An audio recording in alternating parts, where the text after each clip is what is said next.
नमस्कार विद्यार्थी मित्रांनो. नमस्कार. तर आपल्याला आज पुन्हा एकदा एक उदाहरण बघायचं आहे.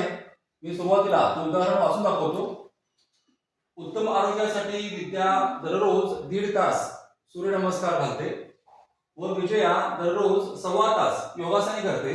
तर एप्रिल महिन्यात विद्याने विजयापेक्षा किती जास्त वेळ आरोग्यासाठी दिला असेल किंवा दिलेला आहे?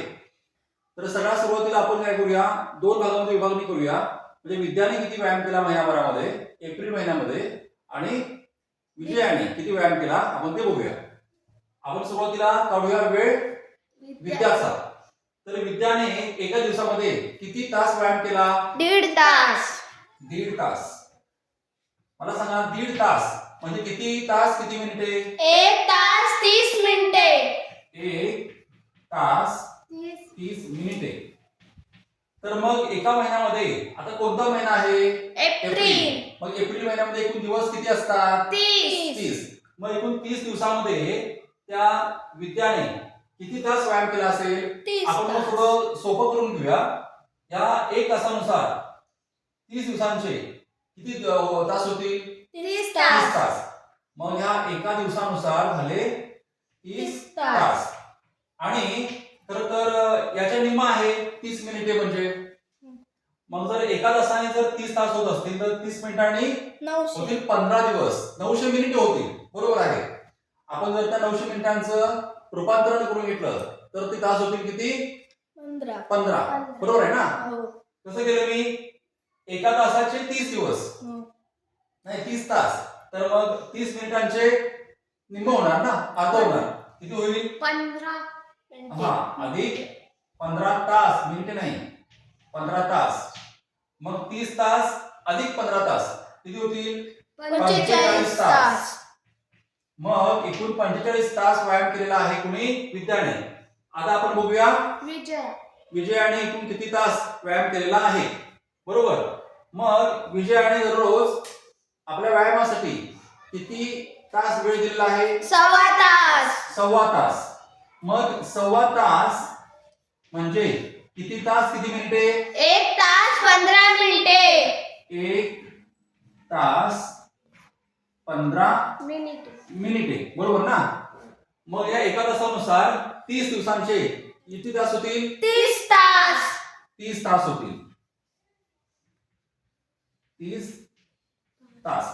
आणि इथं आहे 15 मिनिटांनुसार. मग 15 मिनिटांनुसार एकूण 30 दिवसांचे किती तास किंवा किती मिनिटे होतील?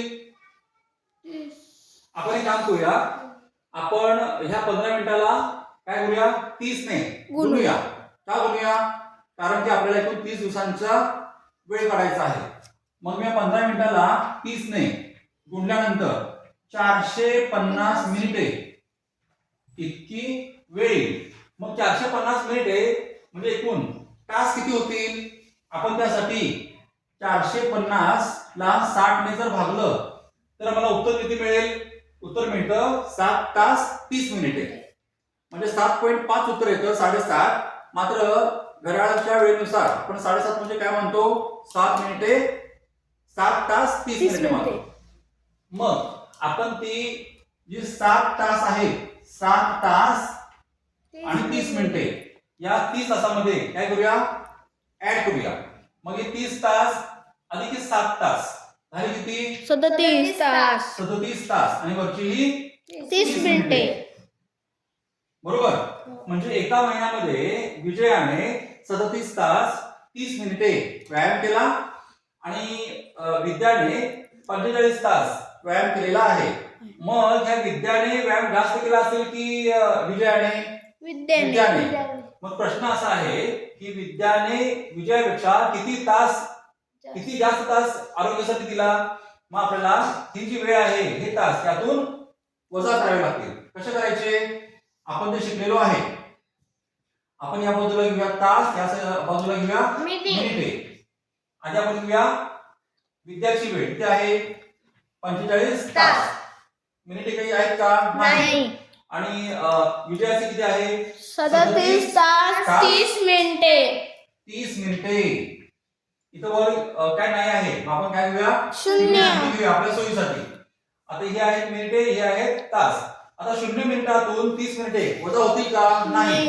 मग आपण ह्या तासातून 1 तास काय करूया? वजा करूया, उसने घेऊया आणि या बाजूला मिनिटे वाढवूया.